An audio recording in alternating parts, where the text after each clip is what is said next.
Hi everyone, need to clean up your Aura frame and remove some photos? In this video, we will walk you through the quick and easy steps to delete photos from your frame.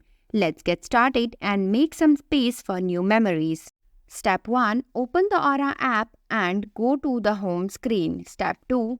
Tap on the frame from which you want to remove a photo. Step 3. Access the Photos section and tap Select on the right hand side. Step 4. Select the photos or videos you wish to remove. Step 5. Tap on Next at the top right corner. You will be given the option to exclude, include or remove the selected items. Step 6. Select Remove from the frame. Step 7. The photo will now be removed from the frame.